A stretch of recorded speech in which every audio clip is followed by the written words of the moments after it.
Wasn't my fault, I swear.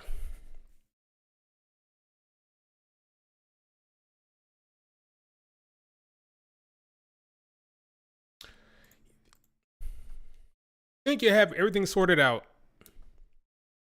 and this crap happens out of nowhere. It's kind of annoying. Okay.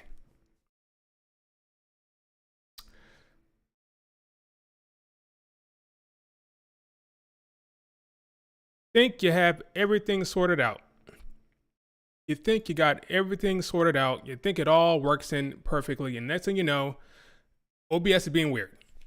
But I should be good now. Hey, what's up? It's Will with exposing the IWC. I had some technical difficulty out of nowhere because of reasons. I can't tell you why that happened. It was just weird. But it appears everything is fine. I didn't want to start with everything being weird, so I had to make sure. I don't know what happened, but we're good now. It should be. Testing, 1, 2, 3. Let me know if you can hear me. I don't know what was going on with that. But I should be good now. Seeing this sweet record live now. I should be good. Let me know if anything looks weird, but I should be fine. I should be good. What's up, David? What's up, Billy? What's up, Sean? I should be good. We never know with these annoying ass OBS sometimes. Okay, good. Yeah, it was annoying. Anyway, now that that's what's up, Paul? Now that that's settled, yeah. So with this video, I'm all out of sorts because it's freaking stupid OBS. But I should be good now. I should be. In this video, what we're going to be doing. That was annoying. What we're going to be doing is we're going to be talking about 3 topics. All right. 1, the most pressing topic, which is Liv Morgan being champ, or potentially Liv Morgan being champ. We don't know. But the Women's World Championship match, that is a battle royal. We're going to talk about that. We're also going to be talking about the Bloodline storyline and the fact that it actually made it interesting once again. And then we'll be talking about Bianca, Belair, and Jade Cargill as a tag team, which has been a topic of discussion for me, especially online. And I figured I'd finally address it and answer the questions that I've been avoiding about that tag team. And we'll talk through it and see if it makes sense of it. And then I'll open it up for you guys to ask any question you want to ask. But yeah, that's pretty much it. But yeah, those 3 topics we'll start here in a second. First of all, the WWE put out a video on the topic of the Women's World Championship. The WWE put out a video. We're gonna look at it here in a second. It is in regard to that championship match. It's a digital exclusive, so it shouldn't be we shouldn't have any issues playing it. I think we'll see if I'm blocked or anything like that. The video's taken down, but I don't think a video will be taken down for a digital exclusive. So we have to play that here in a second and see if that helps us with this whole Liv Morgan discussion. All right, let's switch over to this view. All right, Liv, Chelsea Green, and more react to Rhea Ripley's vacating the world title. Okay, listen to this. You should be able to hear this. I don't think you're gonna take it down. Let me see. Matter of fact, let me do this. I'll do this view for now. Let me see. I think we should be good. Whoever's waist that title is around is details, because everybody here has the same arms, the same number of legs. I don't know if Lexa Bliss is broken, is returning. I'm willing to do that. Hey, Shayna. So, whoever that happens to be, same result. Tearing limbs off. I think anybody that pays attention to this would agree that I'm a very dangerous person. Shayna has 0 chance of winning. Walking around in a situation in which 0, Shayna. 0 chance. So yeah, it's definitely something I have my eye on. Sorry to say that, Shayna, but I don't think it's so. Awful. It's unfortunate. It sucks because Natty, she was a great champion, and she's Natty also has 0 chance of winning one of my this. favorite opponents that I've ever been in the ring with. Sorry. But at the same time, she arguably had had comes opportunity, and Rhea's best match. It gives everybody a chance to kind of rise to the occasion. So I'm excited. I'm looking forward to seeing where the chips fall. But yeah, in chaos comes opportunity. I think this situation has reminded me that As much as I love giving back to the division, I haven't been selfish enough, and it's time for me to get hungry and forget my manners. And You want to be selfish go to after be the hungry. women's championship. I don't think there's any woman in the division that has fought harder for it than me, so it's my time, and I'm excited to take the ball and run with it. Natty's not winning. I'm sorry. Did you just say Rhea Ripley vacated the women's world title? Chelsea Green. You just said that. You just said that. I'm going to talk to Pierce. That's what I'm going to do. I'm going to be your new I love Chelsea. I don't care. world I champion. love Chelsea. It's under terrible circumstances, but it's my belief that we all have to go through dark nights of the soul to Piper Niven. get to the next level. And I have no doubt that when Rhea comes back, that's exactly what she'll be. And I hope that when she does come back, she'll be fighting me for that title. Good outlook, Oh, you Piper. want my comments about Rhea's Here's injury. a woman of the hour, Liv. Okay. Seriously. An eye for an eye, a tooth for a tooth, a shoulder for a shoulder. When Rhea comes back wanting to find the champion, she can come straight to me. Cry about it. Okay, Liv. It's bittersweet, you know, the fact Oh, it's, that the women's world title is vacant because What's her Rhea face? Ripley is out on Why am I injury. blanking on this woman's That's name? heartbreaking for any athlete, any wrestler to hear ever. So I know that she's absolutely in pain. I'm out of it but right now. With this brings opportunity for me since day one. Our match at day one. I don't know why I've been I'm blanking watching on her every name. I don't know single why. move She's done every single match, and I do feel like I'm ready. I do feel like I'm prepared. Part of the Diamond Mine. That She's on I Raw. have been training this whole time. I've been on Ivan Raw. Al. I've been Jesus. Yeah, there you go. I guessed it before you said it. ready. Thank you. I'm ready Ivan to Al. be a contender I saved for the myself. women's Ivan world Al. title. Jesus. Yeah, Ivy. I hear you, Ivy. Nope. Everybody a chance. All right, here's the thing. All that's fine and dandy. Liv Morgan's winning. There right now. Liv Morgan is winning. And if anyone else but her wins, it's fucking stupid. I'll tell you that right now. Liv Morgan had better win that damn title tonight. Why? Let's be honest about something, okay? There are 3 people that have a chance. Just 3. Becky, Liv, Nia Jax. Here's the problem with Becky. Here's the problem with Nia Jax. They both lost to Rhea Ripley. Say that again. The problem with Becky Lynch, the problem with Nia Jax, is that they both lost to Rhea Ripley. There is no way in hell I want to see, or anyone wants to see, the person that lost to Rhea Ripley win the title. Not even from a viewership standpoint. In general, from a booking standpoint, you should not be doing that. You should not put the belt on somebody that Rhea has beaten. That looks bad. It devalues the belt. It makes the champion look like a paper champion because that person has already lost to Rhea. It has to be Liv Morgan. Why? Liv Morgan has not lost to Rhea Ripley. Liv Morgan's the last person to pin Rhea Ripley. As bad as the whole situation could turn out to be, terrible situation, of course, we all hope that Rhea Ripley was still around. She wasn't injured. It sucks. That being said, all of this is lining up perfectly for Rhea Ripley to not be here and for Liv Morgan to be champion. It all lines up perfectly. The last person to pin Rhea Ripley was Liv Morgan.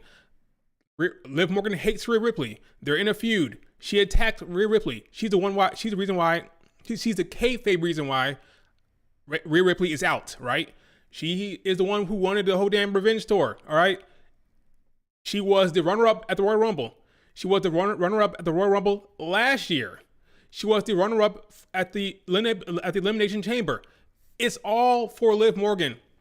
I don't think they're going to put the belt on Liv Morgan originally, okay? I thought that Rhea Ripley was going to beat Liv Morgan ultimately. But now, that's out the bag.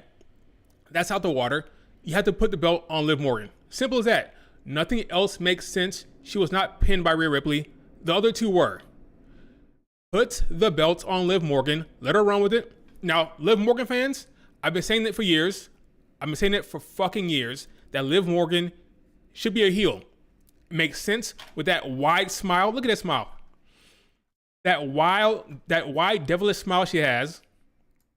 Okay? It makes too much freaking sense for her to be freaking. Look at this. Look at it. Look at this. For crying out loud, that wide smile she does. She's a heel. Put Make her a heel. Her career will take off. She has more upside as a heel. This whole notion that, oh, we want babyface Liv Morgan. Oh, we love Liv Morgan. She has to be babyface. No. You want her career to take off? You want her to have more success? You make her a freaking heel, okay? A devilish heel who will do anything to retain, do anything to keep the belt. That will take off for Liv Morgan. She will have more success. She will have more of a run going that direction than if you do the whole babyface route. The underdog babyface, the go get him scrappy babyface. No, make her the devilish heel who will do anything to retain. When she wins tonight, you lean into the heel. She faces Becky Lynch. She beats Becky Lynch by cheating. You keep that going. Therefore, when Rhea Ripley retains, you have the ultimate storyline of heel champion Liv Morgan, who's been going about it the wrong way. The whole heel Rhea Ripley, that's out the bag. It's out the water. Just ignore it. It's over. No more heel Rhea Ripley. It's over. Let's be real. She's going to come back a conquering babyface. She goes after the heel Rhea Ripley. She goes after heel Liv Morgan, I meant. And you have that story where you have babyface Rhea and heel Liv Morgan in a big program. And Liv Morgan will do anything to cheat to win. Right now, Rhea Ripley, she was winning without cheating. She was the ultimate, I'm going to go out there and do the right way when the match came around. She was despicable. She was harsh. She was very, she wasn't delicate about the way she was retaining her belt, right? She was going out there to cause pain and suffering to her opponent, but she was very much winning clean. Put her up against Liv Morgan, the heel Liv Morgan who wants to cheat. You have a perfect program. This idea that this woman should not be heel has always been wrong. You want her to take off? You want her to have a great career? Make her heel. Evil, heel, devilish Liv Morgan who will do anything to win. That's how you do it. Look at this freaking smile. It's wild, this white smile of hers. It's perfect. It's perfect. Stop denying it. She's a heel. Let it go. Look at this smile. It's heel, okay? It's perfect. You want her career to take off or not? Do you want her to have success? Do you want her to retain the championship? Do you want her to have a long reign? You make her heel. Then Rhea Ripley returns, and then you have that program. Harley Quinn vibes, yes. They might drag this to 41, I fear. I don't think so. Not to 41. I don't think so. I think the second Rhea Ripley returns, they start this program, and it may go on for a little bit, but I seriously would doubt that by the Royal Rumble, this is still a thing. I think she returns in the summer, I hope, by the summer, hopefully sooner than later, maybe 3 months, maybe 4 months, even 5. She comes back. She has her program with Liv Morgan. She beats Liv Morgan ultimately before the Rumble. But you might as well just, like I said, Triple H had been setting this up for a while, okay? Royal Rumble runner-up twice in a row. Chamber runner-up twice in a row. It's there. She's been having the success. She just haven't had the big one. So now it's the time. And now Liv Morgan fans, you need to shut the hell up. Shut the hell up, because if this happens, it's all on her. Heels have more room to play. They have more room to be creative. Heels do. She's gonna be a heel persona. She's gonna have the championship. No excuses. They're gonna give her the ball. I hope this is the time for her to shine. Let her cook, and we'll see what happens. But I don't want to hear no more complaining and bitching when it comes to Liv Morgan and her booking. If this happens tonight, and I think it should, she's going to be the champion for a few months, and she's going to have a chance to really cook. So let's see what she does. I don't want to hear no fucking excuses, no bullshit from this reign, okay? Let her have it, though. Let her have this moment, and let her cook. I think she's going to do fine, okay? Look at this face. She's a freaking heel. Let her cook as a heel, okay? Let her cook as a heel. I mean, look at this.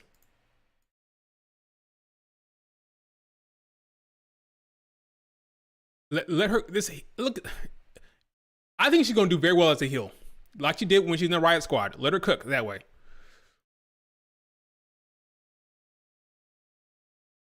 The biggest test for Liv Morgan. Yep. They shouldn't do anything stupid. They should let her be the champion.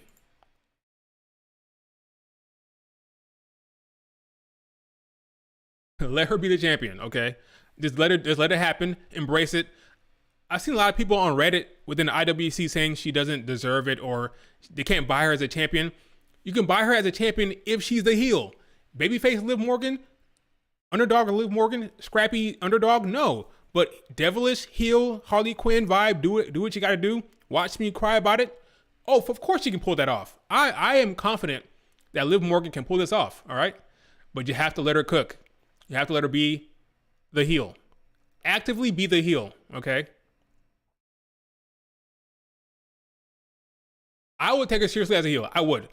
Once again, I'm telling you, I would take her seriously as a heel, okay? Not as it's a different type of heel, okay? Not Rhea Ripley, badass, dominant heel, but I'm going to do whatever I have to do to win. Scrappy, cheating, conniving, manipulative. That's the type of heel you want. She can do that. She can be a heel and beat Becky Lynch for sure. I believe it for sure. She can absolutely be a heel, use heel tactics, and get the win over Becky. 100% she can. And people think I don't like Liv Morgan. Liv Morgan can go in the ring when she wants to. She can go. I think this is the time. But I don't want to hear no fucking excuses after this, though. No excuses.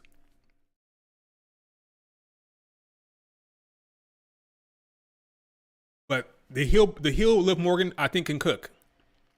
I think she can cook. It's time to embrace it, though. Embrace it and stop whiffling on this whole babyface face thing or heel thing. No, she's a heel. That's what they need to do. Oh no, she win this damn title. Definitely not Nia Jax. If someone else was going to win it today, it would have to be a babyface. A babyface that Liv Morgan could chase and then beat. But I don't like that idea because the only one would be Becky Lynch. And I don't like that. I don't like Becky Lynch losing the Mania match, but then winning the Battle Royal to be champion. I don't like that look. I don't like that look for Becky. I don't like that look for the division. Put the belt on Liv Morgan. Now, here's another issue here. A lot of people think that the booking of this is lazy. They think that putting this whole Battle Royal is lazy. The reason why this Battle Royal is happening, I have to assume, is because of the draft. Nothing else makes sense. The reason why they want to do it today and get it over with is because of the draft. That's the only thing that makes sense. You have a draft. This Wednesday, the draft starts. They have plans for the draft. They want to know who all the champions are going into the draft. So in order to make that happen, you have to get it done today. That's the only thing that makes sense. Because you're right. They have Backlash. You can do a tournament. You can play it out. You can make it interesting with the build for the new champion, right? But they can't do that because they have plans for the draft. They want, when the draft starts, they want to know who the champions are. She's a champion. She's a champion. He's a champion. He's a champion. Everything's on the table, and we can go from the draft. That's why they're doing this. The only thing that makes sense. It's the only thing that makes sense is because of the draft. I'm fine with that. I'm fine with that because I think they have a plan. They're doing it for a reason. They want the draft to be set up properly. They want all the champions to be taken care of. I'm fine with that. I don't need it to be at the. If it's because of the draft, then I'm okay with it. And I think that's why it's happening like this, because of the draft. That's why they're getting out the way quickly. I'm good with that. Becky win, 2 horsewomen become champion. Yeah, I don't think they're gonna have 2 horsewomen the champions at the same time. I don't think that's gonna happen. 2 babyface horsewomen at a champion, like 2 babyfaces who are horsewomen being champion at the same time. Don't believe it for 1 second. Healy's promo for Liv Morgan past weeks. Overly malfunctioned or manufactured. I can't believe I'm saying this because apparently I'm a Liv Morgan hater. Let's give Liv Morgan a chance, okay? I like Liv Morgan. I think she's good. She can handle this heel run. Let her cook for a while, and then we can judge it. If it's not good, if it's bad, then I'll say it's bad. I'll be the first one to say it, okay? But let's let Liv Morgan cook first and see how she does. I think heel Liv Morgan will be fine, okay? Like I said, when you're a heel, you get to be more creative. You get to have more freedom. You can have more fun and more. Let her cook as a heel first. That's all I have to say. Your thoughts on Mercedes Moné AEW run? It's bad because Tony Khan is an idiot and brought her back earlier than he should have because he thought she was going to pop a number and it never happened. So now you have a Mercedes Moné who's on TV who's not drawing numbers and they're waiting for a while to see her in the ring. And her in-ring is what people care about. That's what makes her great. That's what makes her special. But we have to wait for that because she's not cleared. What they should have done and brought her back around this time.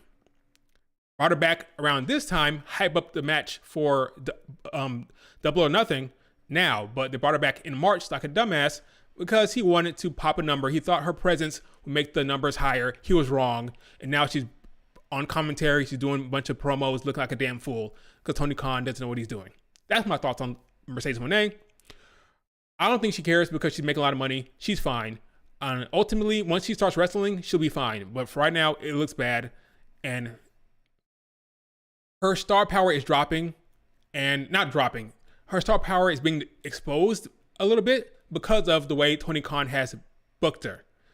But it didn't need to be like this. It's happening because of Tony Khan's incompetence.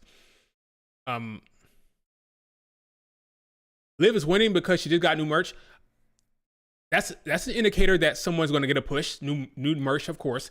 And I think the freaking WWE is freaking putting her in. For example, let me show you. Let's go to the WWE count real quick.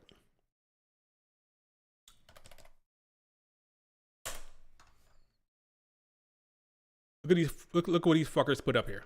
All right, they put up. I mean, it's almost heavy-handed, almost. But I'm not flinching. Look at this. With Rhea Ripley vacating the women's world title, numerous WWE superstars state their desire to become the next women's world champion. A big fat face here is Liv Morgan's face, okay? Next to the belt. If she's not winning, what are they doing, okay? It's almost too obvious, but I think Triple H doesn't mind obvious as long as the story is good.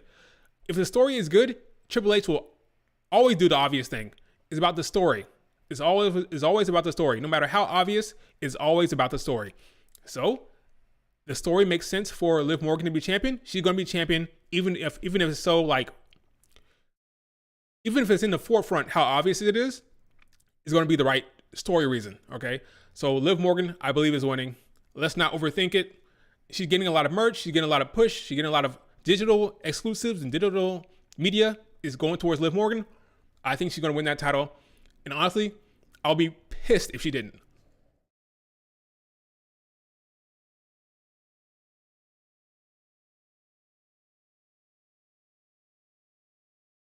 The Raw Women's Division is literally mid-card title talent in the tag division. Correct. Which is why the draft is huge. It's going to be huge for the women's division right now because the way Rhea Ripley was booked in her title reign, it didn't make for new stars, okay? The mid-card title in Raw was not pushed, so there weren't any undercard stories. There weren't any stories for the singles division for Zoe Starks and the Shayna Baszlers and people of that nature, the Ivy Niles. It was all tag team based, so you didn't actually have anyone that was being pushed up. See, now if someone else was being pushed in a singles feuds, for let's say, for example, Zoe Stark. Let's say she was in a singles feud, not in a tag team division, but in a singles feud, and she was getting some wins. Well, then you can think, wow, maybe that's someone they can put the belt on. Maybe that's somebody who could get a shot here, a Zoe Stark. But she was in a tag team division, so there's no reason to think that she's going to win, okay? It's Liv Morgan or bust, okay? And it better be Liv Morgan.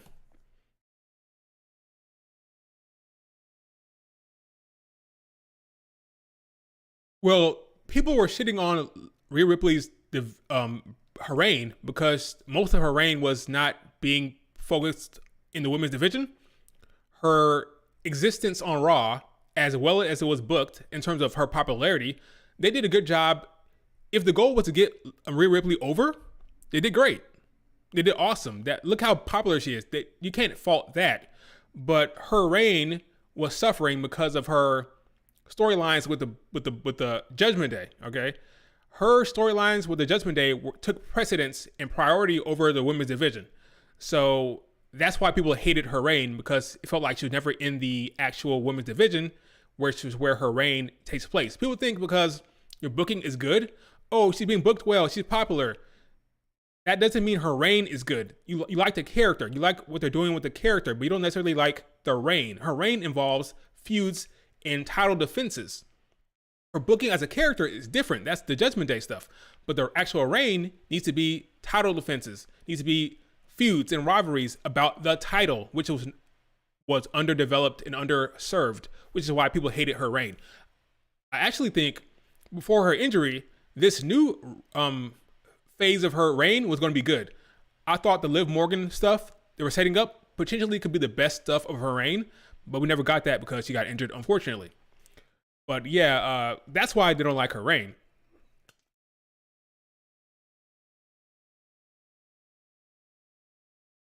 But yeah, that's where we're at with Liv Morgan. I think she is going to win tonight, and she better win tonight, because if not, Triple H is a dumbass. And I don't want to think that Triple H is a dumbass, all right? I want to think that Triple H knows what he's doing as a booker. I'm hoping that he makes sense of that. All right, let's take a break from Liv Morgan, and we're going to transition to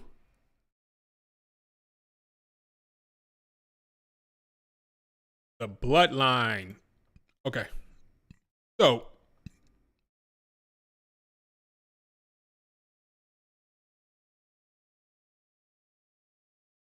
I wonder why this thing is oh well. It is not.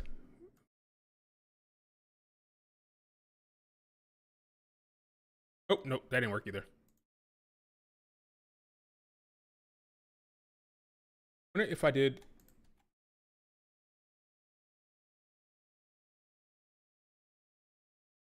Yeah, there we go. Haha, I fixed it on the fly. I fixed it on the fly. All right.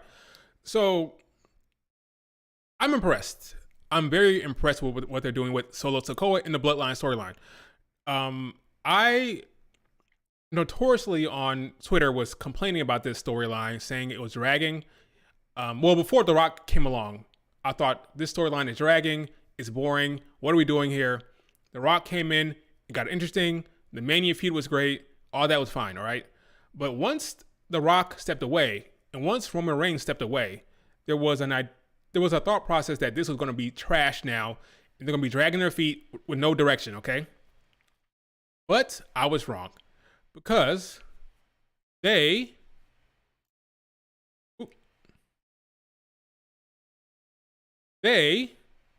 know what they're doing, which I appreciate. They clearly know what they're doing. Solo Sikoa was getting mocked. He was being criticized. He was being everywhere in the book. Solo Sikoa was. But now, this is the power of one day of booking. One promo, one match can do. He's interesting now. He's cool. He's freaking like, all of a sudden, you like what they're doing with Solo Sikoa all of a sudden, you know? And all it took was one damn promo, one damn segment is all it takes to change the perception. This guy was the doormat. Every time Roman Reigns had a feud, he was the first person you had to beat to get to Roman Reigns. That's all he was. He was the gatekeeper to Roman Reigns. You want to fight Roman Reigns? You got to beat Solo Sikoa. It became boring, rinse and repeat. Now, they put him in a suit. He got aura back. He got his aura back. He looks cool now. And all of a sudden, you're interested in him. All of a sudden, Solo Sikoa is a threat. Then you bring in Tama Tonga. And all of a sudden, now you have this whole Bloodline storyline where Solo Sikoa is teaming up with Tama Tonga. And you're wondering when Jacob is coming, because Jacob Fatu is on his way. So you're going to have a 3-man civil war. Well, not a 3-man civil war, but a 6-man civil war, where you have Solo, Tama Tonga, and Jacob Fatu versus the Usos and Roman Reigns whenever he comes back. And I shouldn't be surprised, but I'm actually kind of surprised that they were able to pull this off the way they were, because I didn't see this coming this quickly. But they pulled it off with Solo Sikoa. all of a sudden, the man is now intimidating. He's intimidating. He's interesting. He's dynamic. He's talking on the mic. He's sounding more and more like how he was in NXT when they actually let him talk. Before, he'd walk around and staring at his thumb over and over, staring at his thumb, not saying anything, and losing. Like, how can you be intimidating? How can you be a badass if you're just walking around staring at your fucking thumb all the time? But now, he's actually interesting. And he's actually, like, looking like a threat and being a compelling character, which I am happy to say that SmackDown is now more compelling now because of Solo Sikoa's direction, his new direction. So on SmackDown, he comes down to the ring. He's ignoring freaking Paul Heyman. Paul Heyman's like, you're not supposed to be making these decisions, okay? Your time will come later on. Right now, it's still Roman Reigns' time. And Solo Sikoa's not trying to hear it. He's like, get out of here, my face. Give me the damn mic. I'm taking over. The crowd is booing him like he's freaking Dominic Mysterio over, crying out loud. He's getting heat. And at one point, the crowd was even chanting Roman Reigns. Like, this is brilliant storytelling. The man who everybody wanted to drop the belt 2 weeks ago is now getting cheered or being chanted, we want Roman, we want Roman, we want Roman. And that's all because of this setup of Solo Sikoa. They're not necessarily chanting, we want Roman because they want him to be the leader of the Bloodline. They're chanting it to antagonize Solo Sikoa. Solo Sikoa is now the head of the Bloodline. So in order to antagonize him, they're chanting, we want Roman, the last leader, right? The setup is so smart because now you have Solo Sikoa as the Bloodline leader, and you want to boo him and make him mad. How do you do that? Bring up Roman. You boo him. You boo the hell out of him. Is this so smart? So now when Roman Reigns makes a return, you're gonna have a massive freaking pop because they're gonna get tired of seeing Solo Sikoa leading the Bloodline in a good way, though, not in a bad way. It's gonna be good heat for Solo Sikoa. And when Roman Reigns returns, he's going to have a massive, massive pop, a massive, massive babyface push. Now, as far as Roman Reigns being a babyface, I don't want to see this man. I don't want to see him be the high five babyface like how Bayley is. I don't love the transition for Bayley. It's working for her because the crowd loves her, but I don't like that development. I like development that makes sense.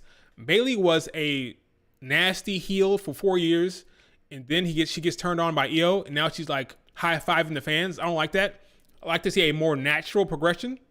So when Roman Reigns returns, I don't want to see him high-fiving the crowd and like coming through the crowd with hyping people up. No, I want to see him be the more edgy Roman Reigns and slowly develop into more of a tweener babyface role. I don't want to see him coming down and being all lovey-dovey with the fans. That's a mistake. Let Roman Reigns keep his edge. Let Roman Reigns still be that cocky kind of a dick, but make him be more on more of a babyface than he is now. He's going to be siding with the Usos, right? But I want him to stay the more edgy Roman Reigns, not the whole babyface. Let's sign autographs for the fans. Let's take hugs with pictures. I don't want to see him be Cody Rhodes. No, don't be Cody. Come back with the edge. Come back as a badass, but still looking out for yourself. Kind of like Rhea Ripley. Rhea Ripley is a babyface now, ultimately. She was a heel, right? But she's still having babyface reactions. That's what I want to see from Roman Reigns. Come back as an edgier babyface, but he's going to get that love from the fans anyway, because he's going to be competing against this new faction of the Bloodline. So as long as he's competing against Solo, Tama Tonga, and Jacob Fatu in The Rock, he can be that babyface role. But I don't want to see him hugging babies and kissing babies and doing the whoa. No, I don't want to see that, okay? Let him keep his edge. Let him be a badass. Let him be about himself and his bloodline, and he'll get the crowd reaction, and it'll be good. I don't want to see babyface Roman Reigns the way Cody is, or even the way Bayley is right now. No, I want him to be more, have his edge. Still be a dick a little bit. That's what I want to see. I don't want to see him. He's gonna get booed. That's not gonna work. I'm not gonna buy that. I like to see legitimate development that makes sense, not this drop of a hat turn like Bailey is right now. I don't want to see that. I want to see an actual development. Maybe you'll get to the point where he has to help Cody Rhodes. You get that Roman Reigns, Cody Rhodes relationship where they still don't like each other. They still hate each other, but they're coming together to fight The Rock. That would be cool to see Roman Reigns and Cody Rhodes coming together. But it has to be a Roman Reigns that still has his edge, who's almost like a tweener, not like a freaking babyface, but like a tweener Roman Reigns. That would work. Babyface Cody, tweener Roman Reigns come together. They don't like each other, but they come together to stop The Rock or face The Rock because of what he's doing. That could work. But I don't want to see Roman Reigns high-fiving the fans, all right? I don't want to see that. For the love of God, do not do that. Because that would be crazy. I don't want to see that. I don't know why they had freaking Tama Tonga. I don't know why they had this picture in black and white. They showed it on TV. Why we show the blood on TV but have a picture in black and white? That's dumb. If you're going to have it on TV, the blood, why not have the picture be the blood? I don't know why they did that, but whatever. They put out this official picture of Kevin Owens bleeding with the black and white for whatever reason. I think Tama Tonga hasn't said a freaking word yet, but they presented him as a badass. He's almost like the new Solo Sikoa. He doesn't talk, but he's a really savage, destructive force. That car crash was crazy. Like he caused a car crash with Kevin Owens. I thought it was well done. They're up in the ante. They're making it interesting. They have the car crash. You got the blood coming from Kevin Owens' head. All that's great. I'm loving this new direction for the Bloodline, and I hope they don't keep their foot on the gas. That's what I say. Survivor Series, Roman Reigns and the Usos and Sami Zayn. Bringing Sami Zayn back into it, huh? Versus Jacob, Solo, Tama, and the Hakulu? I don't know who Hakulu is. Hakulu? Who's that? Probably somebody I forgot. So many damn members of this damn family. It never ends. It never ends. It never ends. I think Nick Aldis doing a hell of a job. He's doing a hell of a job as the GM for SmackDown. This whole entire program was great. This whole entire segment was great for the Bloodline and for Nick Aldis. It's awesome. Guerrillas of Destiny.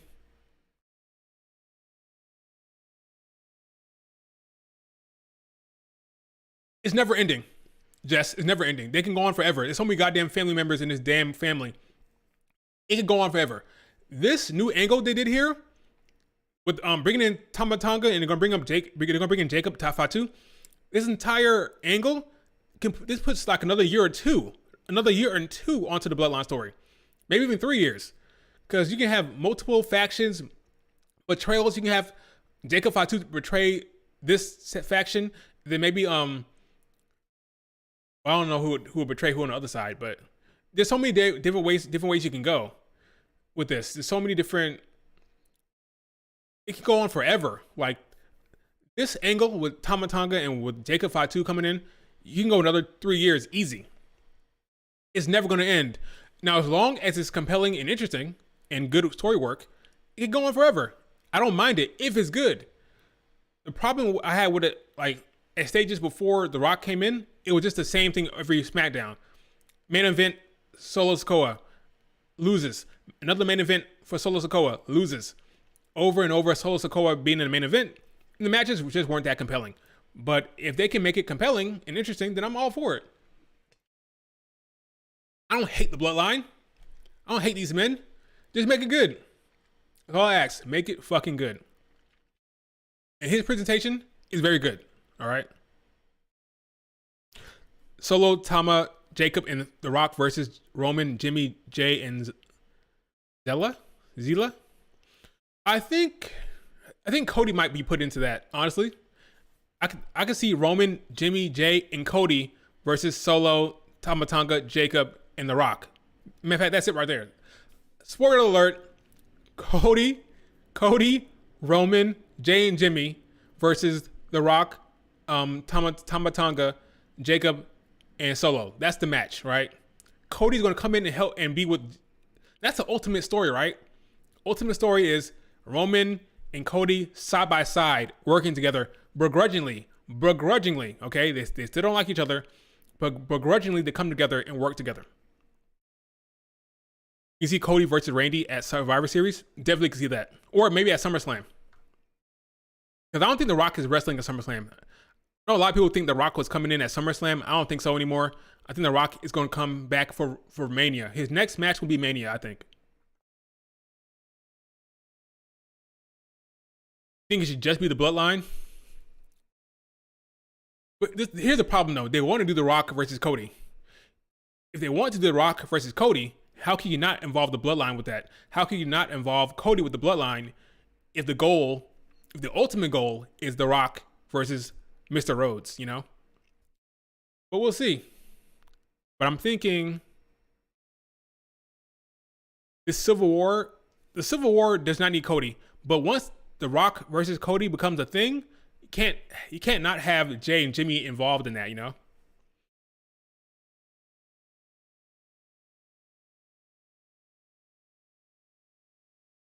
I definitely do not want to see. I do not want to see. I don't think I want to see Sami Zayn involved. I don't think so.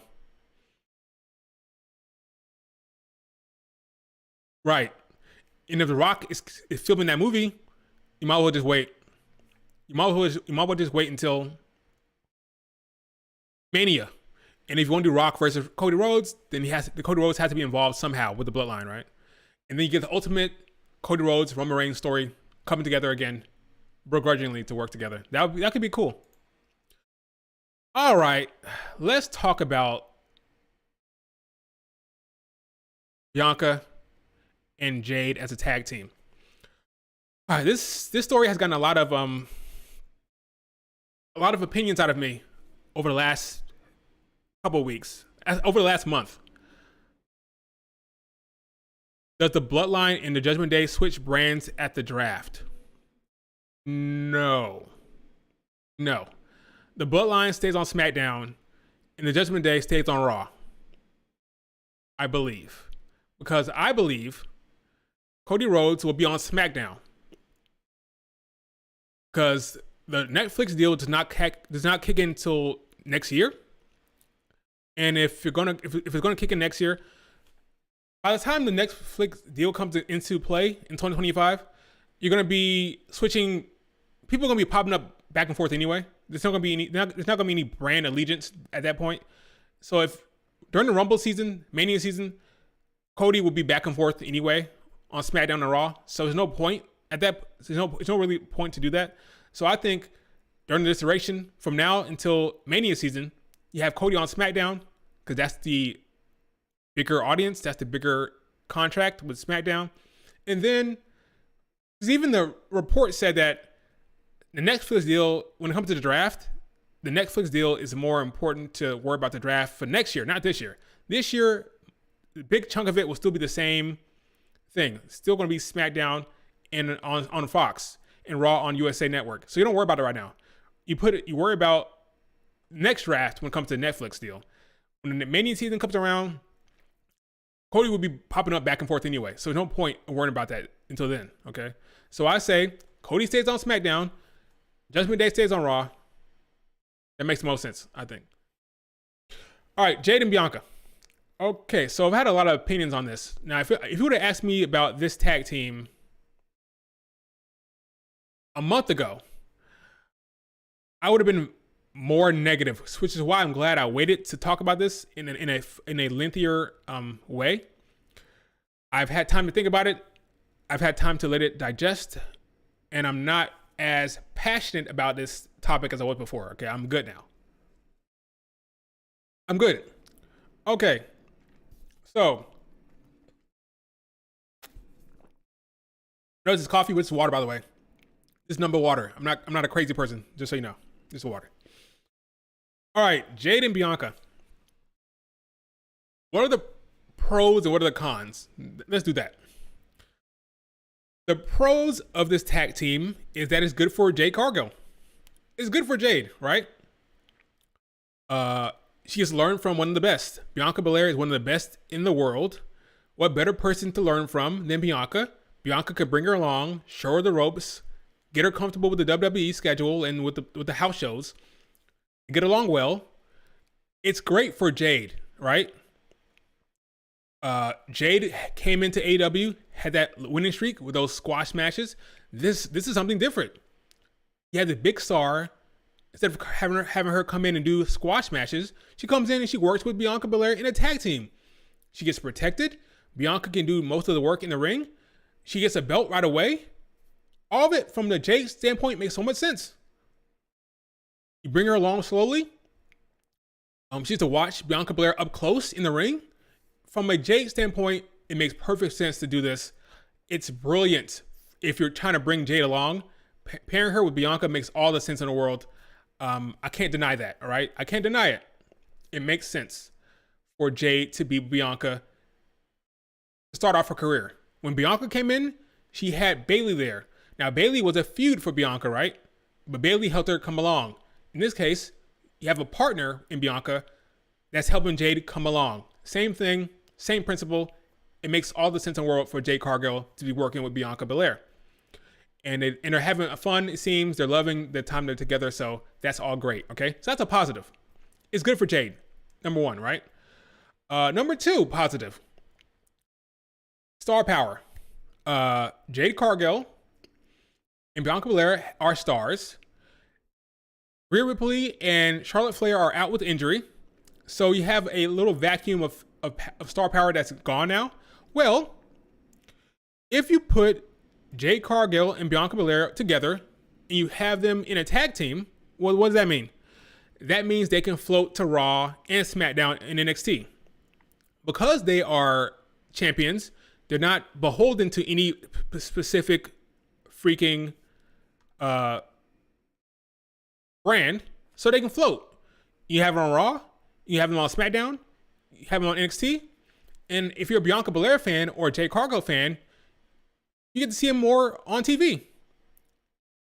That's great. Star power, showing up on Raw, showing up on SmackDown, showing up on NXT. Star power can float around and it can pop up anywhere. You can use that star power to elevate both brands. So you get Jade and Bianca on Raw and SmackDown. You gotta love it, right? If you're a fan of these two, you want to see Bianca, you want to see Jade. Now they're champions. You get to see them on Raw and SmackDown, right? That is a plus. That's a pro. Can't deny that, right? So one, it's good for Bianca and Jade. Well, it's good for Jade to bring her along. Two, they get to be on SmackDown and Raw. Both shows get Bianca and Jade. That's another positive, right? Third positive would be if you care about the visibility of the tag titles, like if you care about them being on big shows, well, then you have Bianca and Jade. They're not going to not put them on the big shows, right? So when they have the belts, those belts will be shown on the big PLEs because they'll have matches because their star power is undeniable. You're not going to leave them off of the big shows. So those tag titles will be defended on the big shows, okay? That's a plus. If you care about the visibility of those tag titles, that's a plus. So, I mean, can you think about anything else? Am I missing something? Does anybody think of anything else? Is there another positive that I'm missing? I don't think so. I think those are the positives, okay? Good for Jade. They pop up on both shows, so their star power is going to be on both brands. And then the visibility of those tag titles, because they will then be able to show those tag titles on different shows and different PLEs. Maybe they'll go to Backlash. Maybe they can go to Saudi. They'll go to the big shows will have those tag titles being defended. Because when the Kabuki Warriors were champions, they were not getting those titles defended on all the shows. I believe they had a defense at the Chamber in a stadium show, but that was technically a pre-show match. That wasn't on the card. That was a pre-show match. So, more visibility for the tag titles. Those are the positives. Now, what are the negatives? Here's the problem.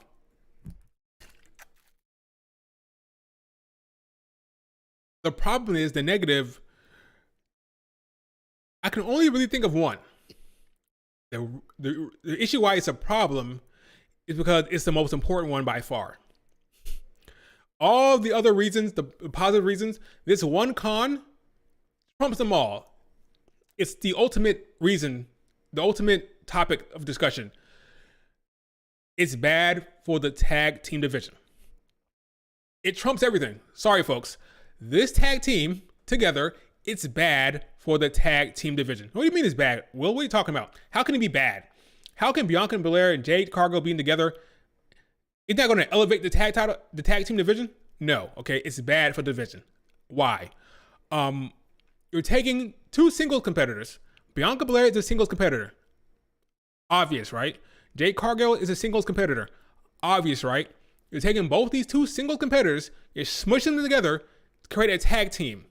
And that tag team is now supposed to be elevating the division? In what way? How does that work? How? Taking two singles competitors and forcing them into a tag team and having them run the division is not good for the division. You know what's good for the division?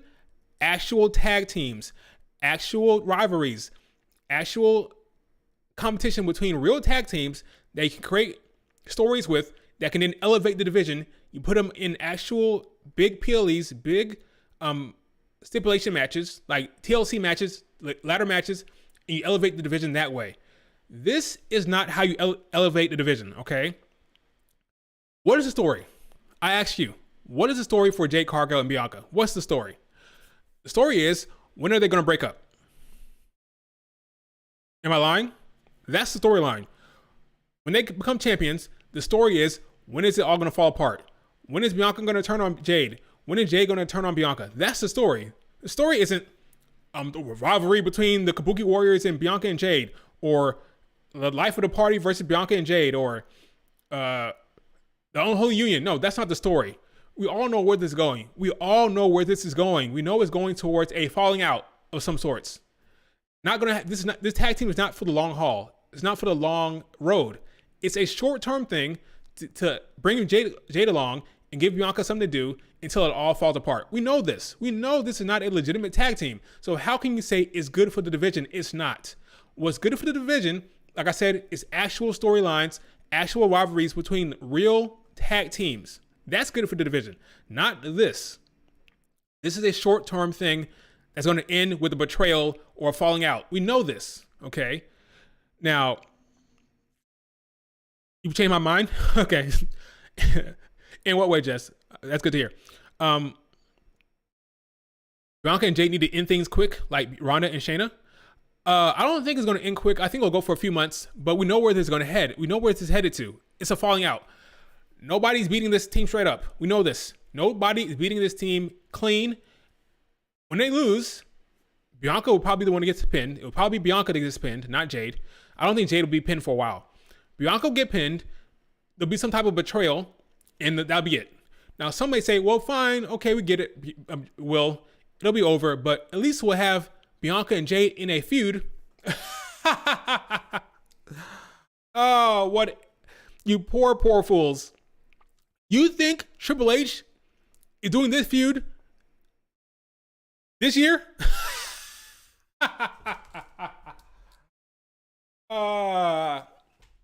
Oh, you poor, poor fools. Let me tell you what's going to happen. I could be wrong. Let me tell you what's going to happen, all right? Let me tell you what's going to happen. Bianca is going to be drafted to Raw. Probably. Jade Cargill is going to be drafted to SmackDown. Probably. Or vice versa. But I think Bianca will be on Raw. Jade will be on SmackDown. Why? That way, when they break up, they have to split. See what they're going to do? This is what they're going to do. Bianca, the draft is Friday, right? They won't be tag team champions. Draft starts on Friday. Bianca gets drafted at Raw. Jade will be drafted to SmackDown. Oh no, they're going to break us apart. We have to win the tag titles. Because if we don't win the tag titles, we'll be split up. Then they go to Backlash. They win the tag titles. Once they win that Backlash, it doesn't matter where they're drafted, right? They get to travel on both shows. That's the thing. Doesn't matter what the draft does. If they're both champions, if they're both tag team champions, they'll be able to float around. They'll get to pop around, right? But the way they're going to get around them not feuding is by splitting them up once they lose the tag titles. If they're both drafted to different shows, they will have to split no matter what. And that's how you drag this thing out, right? That's how you avoid not doing the feud right away. Because there's a lot of people in the IWC. There's a lot of people in the IWC that think that this feud is going to happen after they break up. No, sirree, I don't believe it. Don't fall for the trap. Triple H is going to split them up. I would be shocked. I would be shocked if Jade and Bianca are drafted to the same show. They're going to split them up via the draft. Okay? Bianca is a single competitor. No matter what you say, no matter what you want to believe, she's a single competitor. Jade Cargill is a singles competitor. They will not be drafted as a unit. They'll be drafted individually. Bianca will go to Raw. Jade will go to SmackDown. And then they'll be in a rush. So we have to win the tag titles now. Because if we don't win the tag titles, they'll split us up. What are we going to do? Then they'll go to Backlash and win the tag titles. And then they'll be champions who float around together. When the big fallout happens, when Jade turns on Bianca or Bianca turns on Jade, whatever happens, they will then split up. Right? And that'll be a footnote in the storyline. We were tag team champions, but we can't actually do this feud now because we're on different shows. Then Jade will go chase Bayley. Bianca will go chase Rhea Ripley. And then down the road, whenever that happens, this will be a part of the story. Whenever they do the Bianca Jade storyline down the road, they'll say, oh, remember when we were tag team champions? You turned on me, I turned on you, whatever, but that's the storyline. I will be surprised. Maybe I'll be wrong. But Bianca and Jade drafted to the same show, then they lose, and then they have to feud right away. Don't buy it, Chief. I don't buy it. They'll be drafted to different brands. I believe so. I'm almost willing to bet anything that's going to happen. Almost willing to bet anything. These two queens we drafted to different shows. That's how you do it. That's how you avoid. Triple H is the king of teasing. He's the king of dragging things out, right? The way you avoid doing this match right away, Bianca, you're on Raw. Jade, you're on SmackDown. When you break up, you must go to your own individual brands. Now what happens if they're on the same show after the draft? Well, then they have to do the feud, right? Nothing else makes sense. How can you delay it? Yeah, you can't delay it. If they're tag team champions and they break up while they're still on the same show, they have no choice but to do the feud. How do you avoid that? How can you avoid that? Everyone and their mother are going to be clamoring for these two to fight. If they're on the same brand, if they're not on the same brand, well, they can make an excuse of saying, well, they can't feud because they're on different shows. So what can you do? There's nothing we can do about that, right? That's how Triple H is going to avoid doing this feud. That's how Big Nose is going to get out of it, all right? He's going to get out of it by drafting Bianca to Raw, and Jade will be on SmackDown. Book it.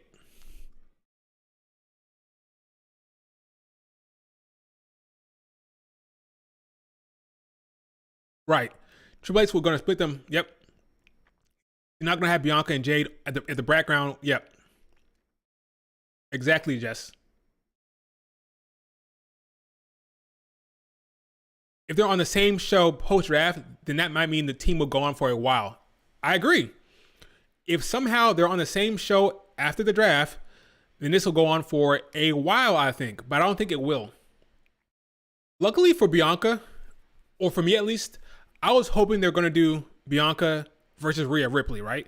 But Rhea Ripley is out injured anyway. So what the hell is Bianca going to do?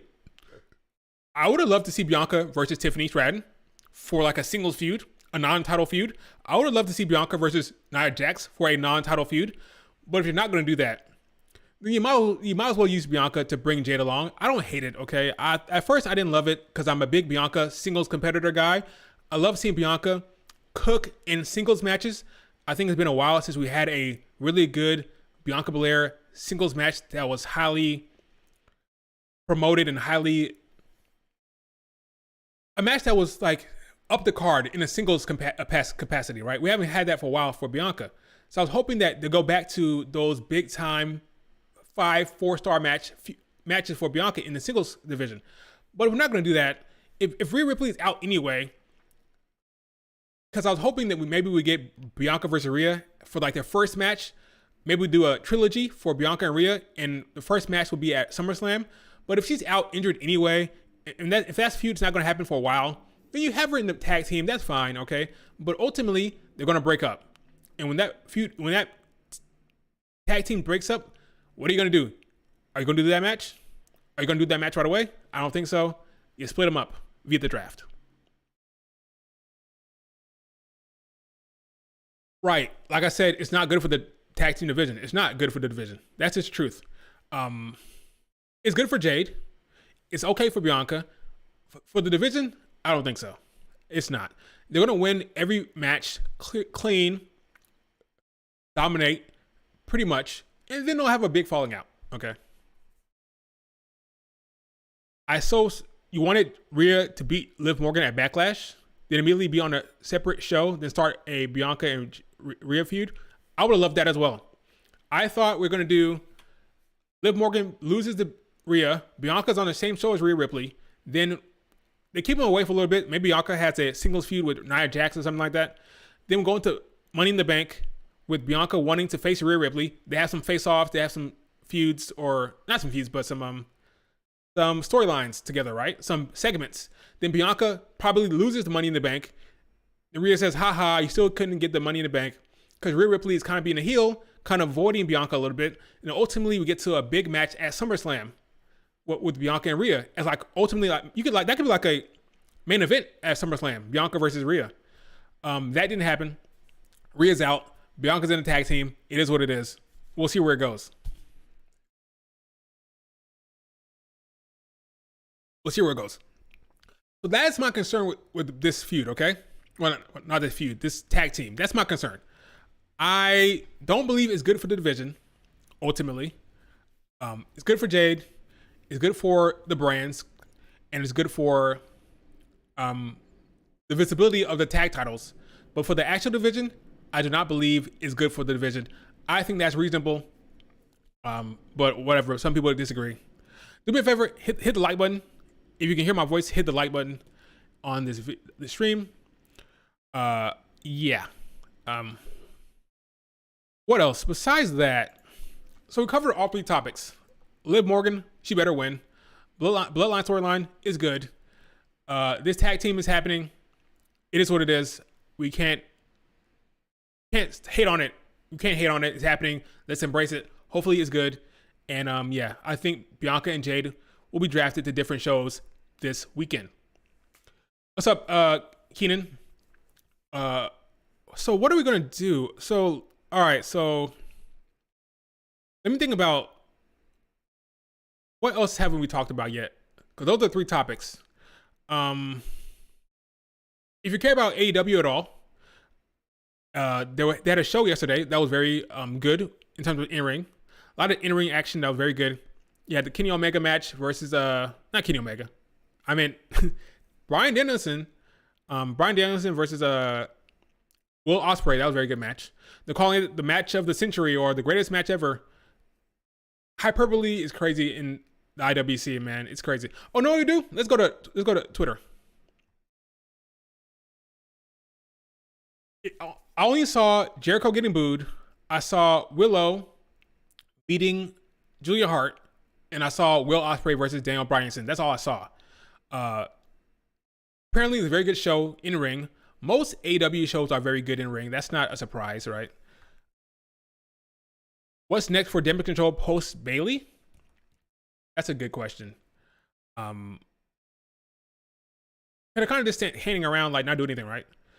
If you haven't noticed, Damage Control haven't really done anything yet. I think they're waiting. I think the goal is to wait with Damage Control, because I think that's a SummerSlam program, if that makes sense. I think TV Stratton is getting a push right now as almost like a filler feud. If the push for Tiffany Stratton is interesting. Tiffany Stratton, she ended SmackDown standing tall. The last shot of SmackDown is Tiffany Stratton with that belt in the view. That's a huge for Tiffany Stratton. She's getting a push, which I love. I believe it's a makeup push because Tiffany Stratton was supposed to be facing Bianca Belair, but they decided to veto that and they pivoted. So this is kind of like a makeup to Tiffany. Okay, Tiffany, I know we were supposed to have a Mania match. That was a setup. You're going to replace Charlotte Flair. That's not happening anymore. So we're going to have you in this triple threat match, potentially with Bayley. That's a program. And we're going to hold off on Damage Control.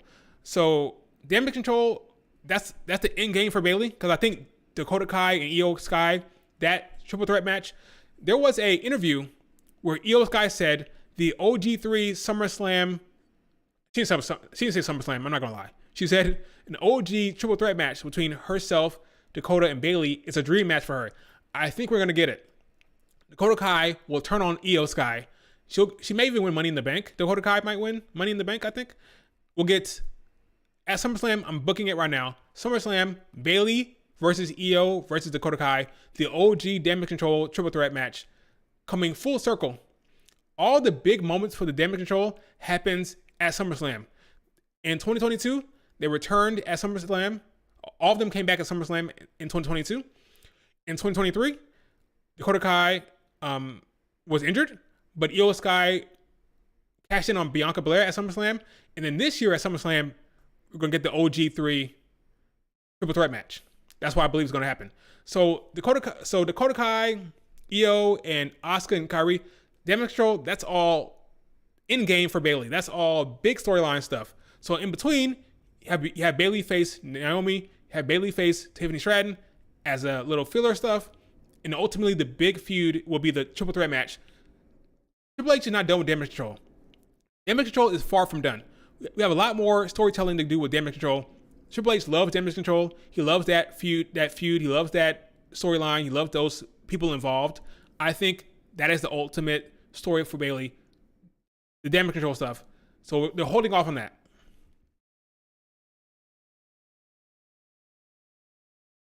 You see Tiffany Stratton winning Money in the Bank. I think Tiffany Stratton is young. I think she has a lot of Money in the Banks in her future. I love Tiffany. I love her. I think she's awesome. She's one of my favorite wrestlers.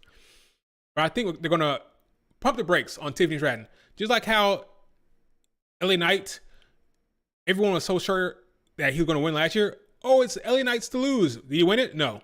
He put it on Damian Priest. I would not be surprised if they put the Money in the Bank briefcase on Dakota Kai, a veteran who hasn't had her day, never had a big moment yet on the main roster.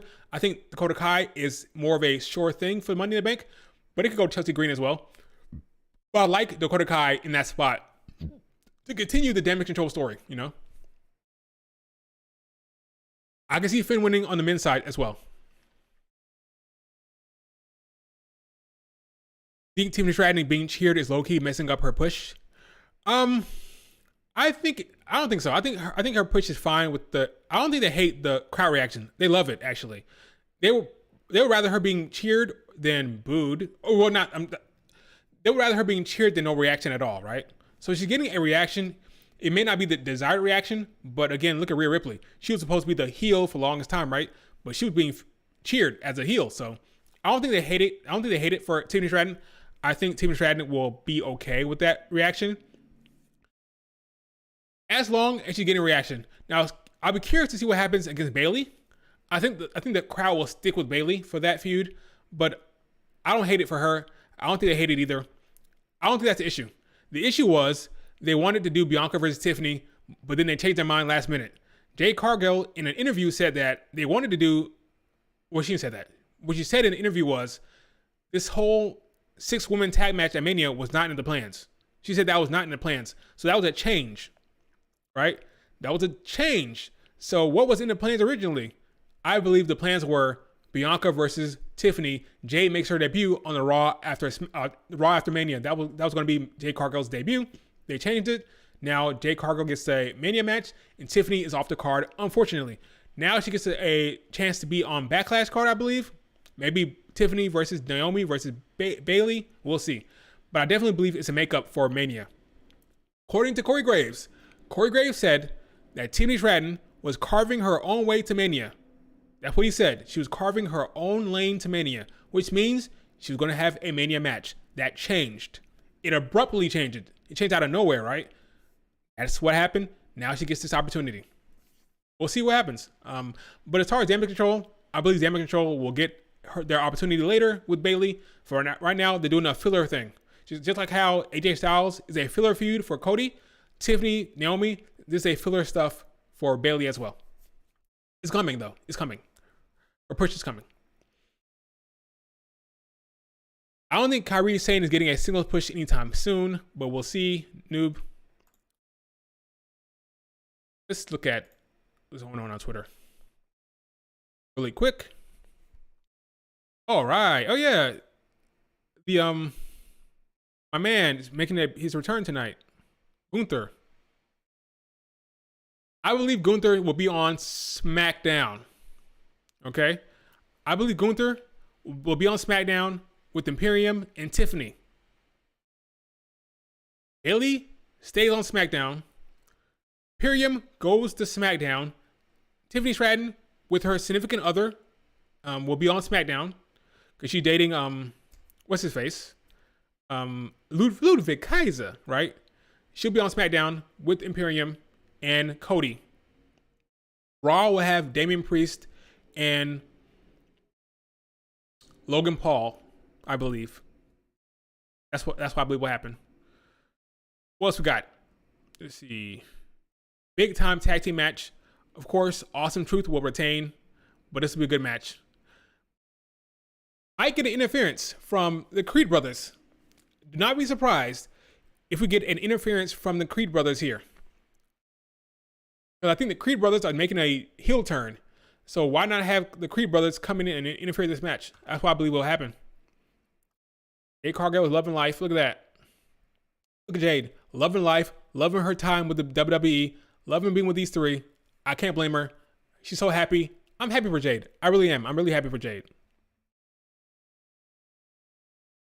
What else you got here? I hope the Creeds don't interfere. I'll love a clean finish too. But I think they will though. I don't think they want Awesome Truth to pin DIY. Oh snap. Look at that. He agrees. Creed's gonna cost them though. I agree. Yep. I agree. Heel turn. That's a sensible IWC take right there. That's a sensible take from the IWC. Typically, the IWC will say some dumb shit, but that actually makes sense. Jacob Fatu reportedly to make WWE next week. Oh, this is news. Jacob Fatu, we're talking about the Bloodline. Jacob Fatu reportedly to make his WWE debut within the next week of, I thought I meant Ohio. It's oh my, not Ohio. HOIO. Oh my. So Jacob Fatu is coming. Mr. Fatu is on his way. What else we got here? Oh, this match is gonna freaking slap. Holy crap. I'm debating whether I should stream tonight. I don't know. Maybe I stream tonight. Raw. I don't know if I will though. I don't know. That's a commitment. 3 hours tonight is a commitment. But Andrade with freaking Ricochet versus Dominic and Big Head JD. That's crazy. Crazy. What's we got here? This is interesting news. This whole relationship with the UFC is kind of weird, but NXT NXT Battleground in Las Vegas at UFC Apex on Sunday. It's like the first UFC partnership, which is interesting. We'll see how that goes. I kind of hate Dana White, but this should be fun, or at least compelling what they do here. I kind of hate Dana White. I don't like Dana White. Kind of hate him.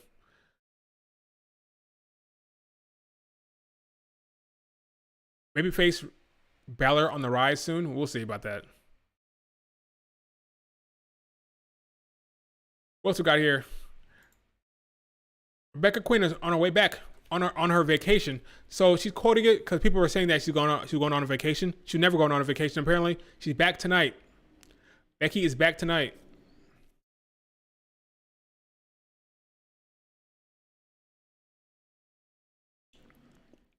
Finn's contract is up soon. Is it really?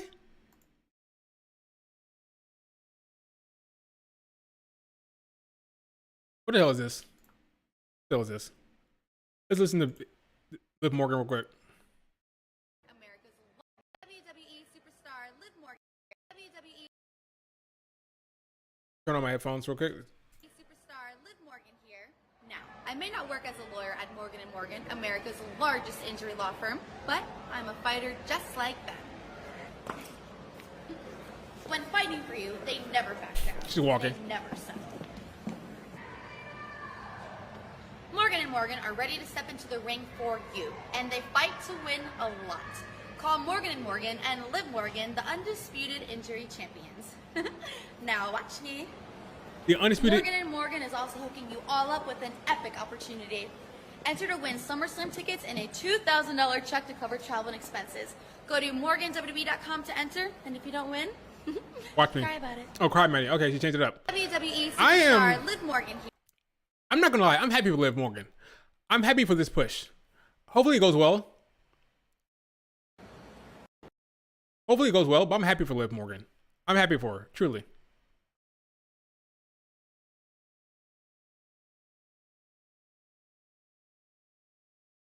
Oh yeah, Von Wagner got cut. Or he got released. By the way. Yeah, but I'm happy for Liv Morgan. I really am. Funny but corny ad. It was corny. It was corny for sure. Oh, this match is gonna slap. This is a freaking NXT Underground rules. So MMA style. This should be great. I'm looking forward to this. Lola Vice better win this. She better win. They better not have her losing in a MMA style match. That would be very stupid. What do we got here?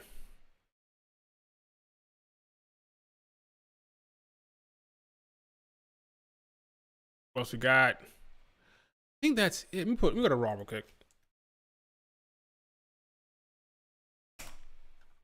WWE Raw. Back. Okay, here's a rumor. This is a legitimate rumor that Alexa Bliss is going to return tonight in Ohio. Is she ready to go? When did she give birth to her child? When did that happen? Is she ready? How long has she been out? When did she give birth? I don't remember. Does anybody know when Alexa Bliss had her child? I do not remember that. It'd be nice to see Alexa Bliss. I like Alexa Bliss as a character. I like her mic work. I miss her on the screen. It'd be great to be Alexa Bliss. She better not win. It needs to be Liv Morgan winning tonight. But I'm good with Alexa Bliss coming tonight. That'd be kind of fun. I don't know if she's ready. It's been a minute. I agree. She is returning with Uncle Howdy. I agree with that. You're right. When she left, she was working with Uncle Howdy in that weird, terrible feud with Bianca Belair. That was a terrible feud. The Bianca Belair Alexa Bliss feud was terrible, and the part of that was because of the Uncle Howdy stuff. But I'm hoping when she comes back this time with Uncle Howdy, it's more refined and it makes more sense and there's actual structure there. But that feud with Bianca was terrible.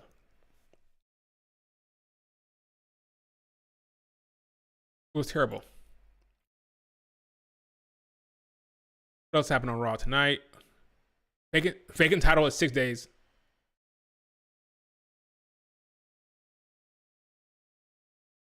People are really trying to say that Bliss is coming back tonight. I don't buy it.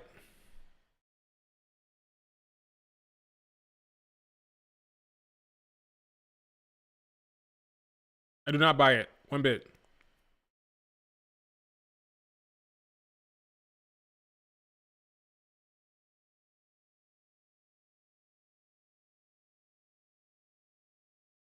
You got, I'm gonna hit on it.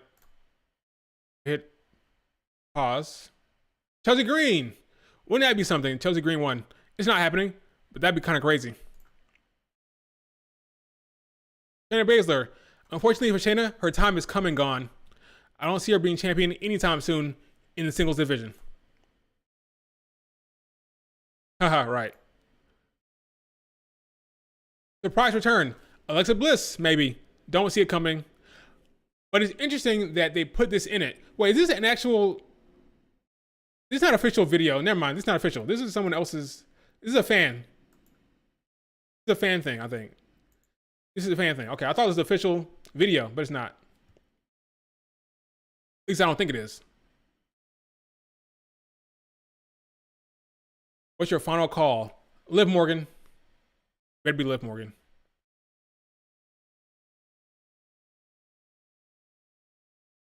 Honestly, we need Liv Morgan and Alexa Bliss on separate shows. I agree. They're not the same character, but they're both miniature. They're both be heels. They need to be on separate shows. I agree.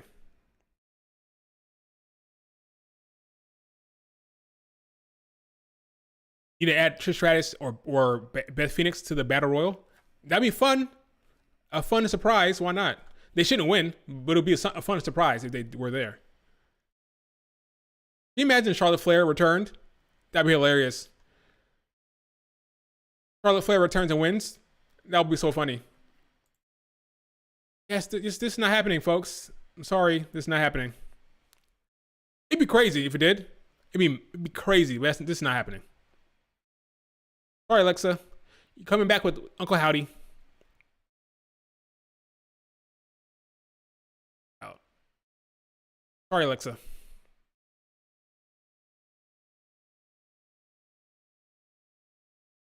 Bianca 2 is returning next week, likely at Backlash.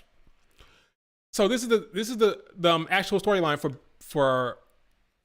This is my pitch. They already took out Jey Uso, right? They took out Jey. Now they go to take out Jimmy. Oh, no, I'll take it back. They took out Jimmy already. Now it's time to take out Jey. In the main event at Backlash, you're gonna get Jey Uso versus Damian Priest. And that's when Jacob Fatu will return to cost Jey Uso the match. So he's gonna pop up, hopefully not in a black hoodie like Solo Sikoa style, but he'll pop up, cost Jey Uso the match, beat him down, and that's how you'll get Jacob Fatu in the WWE, by interfering in the match at Backlash. Why would they attack Jey? Well, Jey is an enemy of the Bloodline. Jey left the Bloodline. If you want Jimmy and Jey to be on the same page, ultimately, they attack Jimmy. Now they attack Jey for the hell of it, because Jey has been a nuisance to them, and they want to make him pay. They want revenge on Jey for. I mean, Jey freaking attacked the Bloodline for a while now. Okay, they just want revenge. It makes sense. It works. You think Cody? You're right. You're right. Cody and AJ Styles will be the main event. You're right. Maybe the opener will be Jey versus Damian Priest. Jacob Fatu makes a return. Maybe. Not return. He makes his debut at Backlash. I think it'll be a big time, big stage debut. Even though Tama Tonga wasn't. Tama Tonga was not a wasn't the SmackDown, the first SmackDown after Mania was. So that's kind of a big show. But we'll see what happened with Jacob Fatu. I just think that Jey losing clean to Damian Priest may not happen. Maybe we'll have some type of interference, but I could be wrong.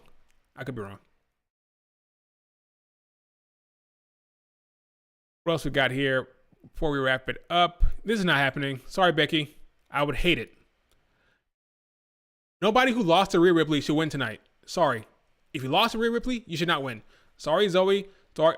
Everybody was in that damn 5-women match back last year. Sorry. No Nia Jax. No Zoe Stark. No Shayna Baszler. No Becky Lynch. It should be Liv Morgan. Accept it. Accept it, embrace it, and rock with it. That's what I say.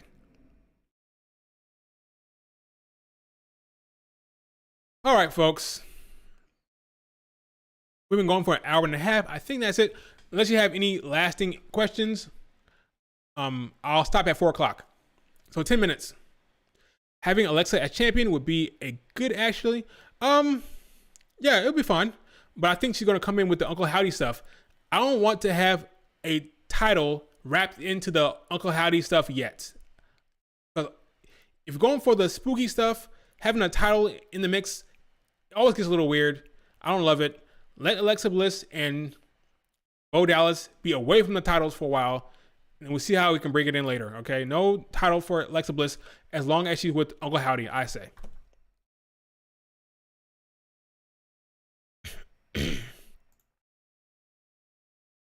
with her old gimmick as Goddess, sure.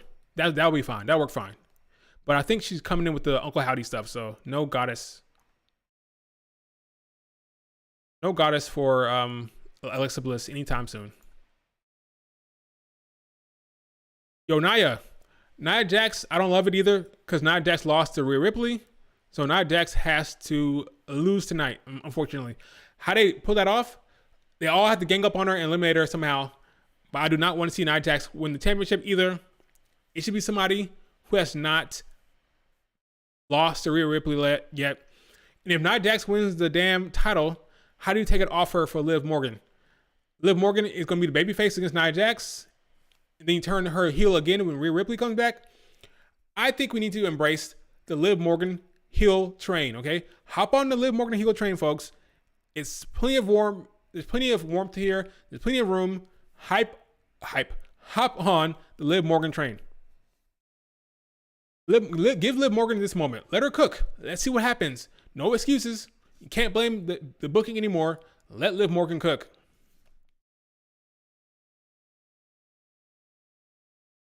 It's her time. Let that woman have her reign. That's what I say, at least. What else we got? Everything's time, man. It's time. No more excuses for Liv Morgan. I'm a fan of Liv Morgan, even though people don't think I am. I am a fan. Let her have this time to shine. Champion until Extreme Rules. If they give her the title, she should be champion as long as Rhea Ripley is not there. She should be champion for a while. This will be the definitive Liv Morgan run. This will be her definitive run.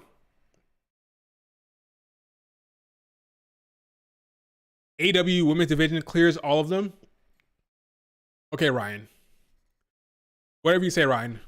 We can disagree on that one. Yeah, whenever Rhea Ripley returns. When she returns, you have the built-in Liv Morgan Rhea Ripley feud right there, ready to go. Rhea's going to miss all those international PLEs. Yeah, she is. Unfortunately, she will. Sorry, Rhea. That sucks. She's missing Backlash in France. She's missing Berlin. She's missing Saudi. That sucks. It really sucks.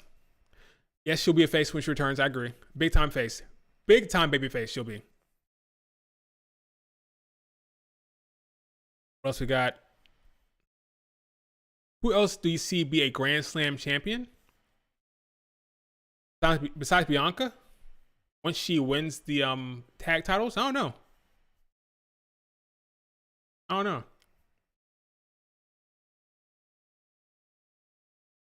have no idea. Bianca, yeah, Bianca. But beyond that, I don't know. She'll be a Grand Slam champion for sure. I think they win the titles at Backlash. Sorry, Kabuki Warriors. Sorry, Asuka. Sorry, Joshi Stans. Sorry, Kairi. I think Bianca and Jade, like I said, they'll be drafted to separate shows, which means they have to win the tag titles at Backlash, or they have to break up. They'll be drafted to different shows, I believe.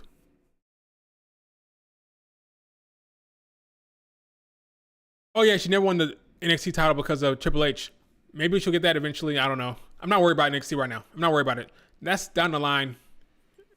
If they want to do that down the line, that's fine. But I don't think she's going to win NXT for a few years. It'll be like she may be in her 40s when that happens, honestly. But I'm not worried about it. She has plenty to do on the main roster first. Plenty to do.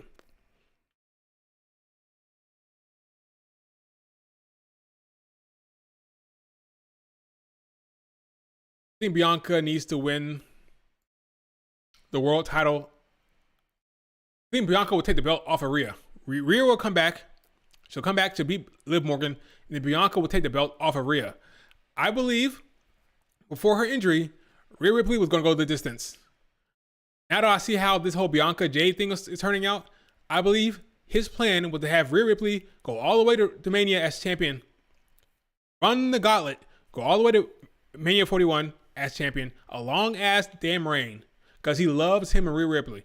Rhea Ripley is his daughter. I say that as a joke, but I believe that. He loves Rhea Ripley. She's going to be the champion for the entire year until Mania 41. But her injury changed that. So now Bianca is still the longest reigning champion of the modern era. And I still think she beats Rhea Ripley, because Bianca is going to have that Mania streak. So it's going to be streak versus reign. Rhea on a 2-year reign faces Bianca streak at Mania. That would have been a big story, but look at this nonsense. Look at this nonsense. Look at this. I hate the IWC. Look at this.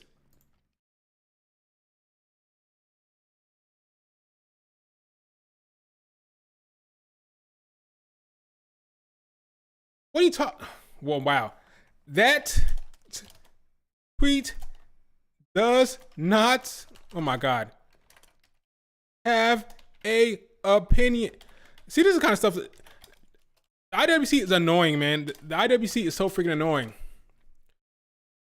I said yesterday, look at the tweet, look at the tweet, look at the tweet. This is all the selling Jade Cargill had to do last night. She didn't take a single bump. There is no opinion attached to that.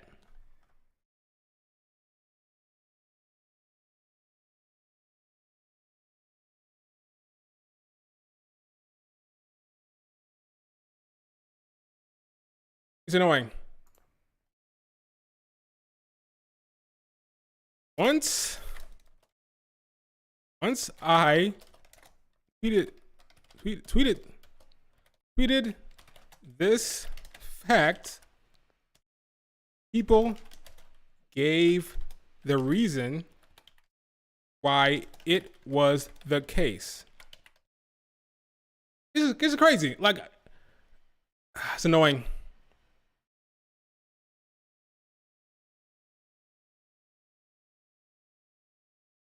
You can't win it with the IWC, okay? You can't win. I don't care, okay? I don't care. Let them think what they want to think.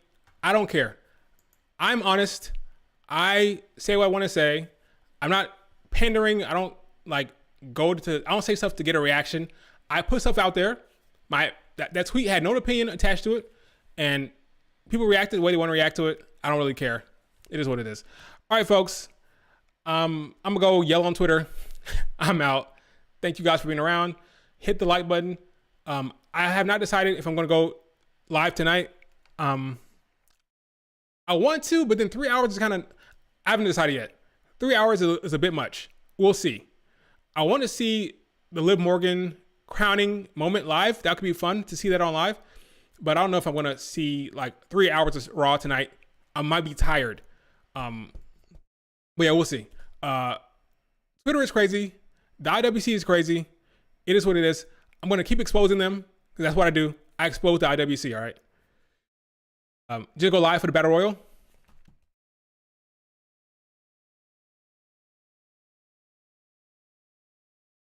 That could be, maybe I'll get off once the Battle Royal is over. Unless it closes the show, we'll see. We'll see. I'll let you know on Twitter if I'm going to go live, but we'll see. All right, folks, hit the like button. Subscribe if you're not subscribed. I will talk to you guys later. Peace. See you on Twitter.